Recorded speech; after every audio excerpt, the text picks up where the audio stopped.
নমস্কার, দেখছেন জিও পলিটিক্স।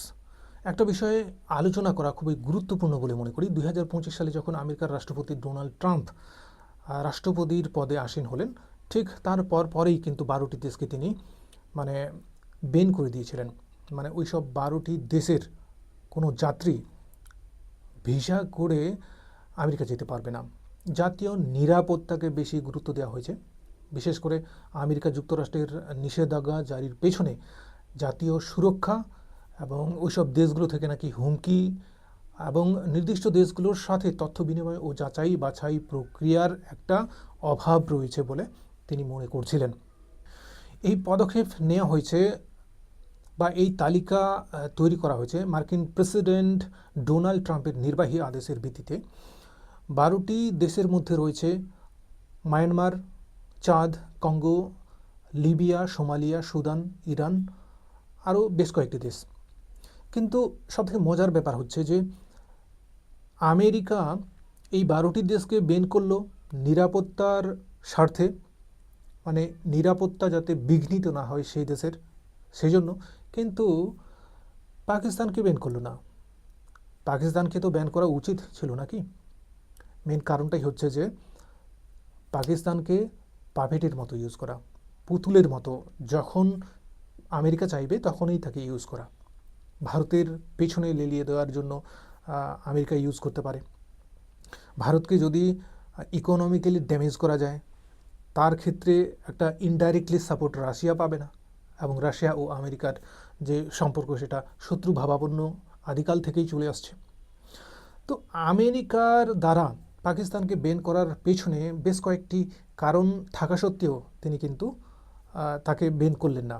যেমন ওসামা বিন লাদেন, যিনি 2001 সালে ওয়ার্ল্ড ট্রেড সেন্টারকে ভেঙে দিয়েছিলেন। এটাও তো একটা বিশাল বড় আতঙ্কী হামলা ছিল। তার যে মানে মূল পান্ডা, সেই মূল পান্ডাকে কোথায় পাওয়া গেছে? পাকিস্তানে পাওয়া গেছে। এবং সাম্প্রতিক কালে যেসব আতঙ্কবাদী হামলা হয়েছে ভারতের ওপর, তার সবগুলোই হচ্ছে পাকিস্তান থেকে। কিন্তু পাকিস্তানকে বেন করলো না। পাকিস্তানকে যে ইউজ করতে হবে বর্তমানে, মানে পাকিস্তানকে এমনভাবে ইউজ করতে চান, ভারতের সাথে না পারলেও ইসলামিক কান্ট্রির পেছনেই তিনি পাকিস্তানকে লাগিয়ে দেবেন। এই জন্যই তো IMF থেকে পাকিস্তানকে আর্থিক সহযোগিতা, F-16 ব্যাপারে আলোচনা, এইসব ব্যাপারগুলো কিন্তু আমেরিকা চালিয়েই যাচ্ছেন। দেখুন, এখন যদি পাকিস্তান F-16 কেনে, মানে আমেরিকার কাছ থেকে যদি F-16 কেনে, তাহলে কার বিরুদ্ধে, ধরুন তো কার বিরুদ্ধে এটা ইউজ হতে পারে? ভারতের বিরুদ্ধেই ইউজ হবে। আমেরিকা কিন্তু আগাগোড়া থেকেই পাকিস্তানকে সাপোর্ট করে আসছেন। পাকিস্তানকে ফান্ড পাইয়ে দেওয়া IMF থেকে, F-16 দেওয়া, বিভিন্ন ধরনের মিসাইল বা অস্ত্রশস্ত্র দেওয়া ইত্যাদি তো কাজ চলছে, যেগুলো আমরা আগে থেকে দেখে আসছি। কিন্তু এই সব যে অস্ত্র দিচ্ছে পাকিস্তানকে, মানে পাকিস্তান যে ভারতের বিরুদ্ধে এগুলো ইউজ করবে সেটা পরিষ্কার বোঝা যায়। এবং আমেরিকা যে ফান্ডগুলো প্রোভাইড করছে, সে IMF-এর দ্বারা হোক বা ইনডাইরেক্টলি তাদের নিজের ফান্ড থেকে হোক, তো সেগুলো টেরর ফান্ডে যে ইউজ হচ্ছে না সেটা তো বলা যাবে না। ভারত বর্তমানে অনেকটাই স্ট্রং। ভারতের বিরুদ্ধে তারা অস্ত্রশস্ত্র না ইউজ করতে পারলেও পাকিস্তানের পার্শ্ববর্তী যেসব দেশ রয়েছে, ইসলামিক কান্ট্রিজ বিশেষ করে পাকিস্তানের বিরুদ্ধে কথা বলে, পাকিস্তানের বিরুদ্ধে প্রচার বা প্রোপাগান্ডা চালায়, সেই সব দেশকে সে হামলা করতে পারে। অর্থাৎ পাকিস্তানের পার্শ্ববর্তী দেশ বর্তমানে কে? ইরান আছে। সেই ইরানকে কিন্তু ভালো চোখে দেখছে না আমেরিকা। এখন যদি পাপেটের মতো আমেরিকা ইউজ করতে চায় পাকিস্তানকে, পাকিস্তান ইউজ হতে বাধ্য।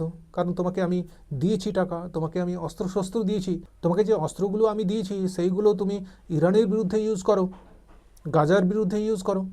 মানে মানে আমেরিকা চাইলেই পাকিস্তানকে বিভিন্নভাবে ইউজ করতে পারে। যেই ইসলামিক কান্ট্রিগুলোর সাথে তার বন্ধুত্বপূর্ণ ব্যবহার রয়েছে, তার বিরুদ্ধেও কিন্তু ইউজ করতে পারে। ঠিক আছে? তো বিগত বছরগুলোতে কি হয়েছে? ভারত যখনই ইউনাইটেড নেশনসে গিয়ে জম্মু কাশ্মীর ইস্যু নিয়ে কথা বলেছেন, আমেরিকা সরাসরি পাকিস্তানকে সাহায্য করেছে বা পাকিস্তানের হয়ে কথা বলেছে। তবে একটা ব্যাপার পরিষ্কার, পাকিস্তানকে যতক্ষণ পর্যন্ত না ইউজ করে করে নিঃশেষ করে দিচ্ছেন, ততক্ষণ পর্যন্ত পাকিস্তানকে আমেরিকা ইউজ করবেন। দরকার হলে আমেরিকার মনোপুত না হলে পাকিস্তানের তক্তাপ্লট, এইসব ব্যাপারগুলো ঘুরতেই থাকবে। ধন্যবাদ এই প্রতিবেদন দেখার জন্য। যদি ভালো লাগে অবশ্যই লাইক, কমেন্ট, শেয়ার এবং সাবস্ক্রাইব করবেন।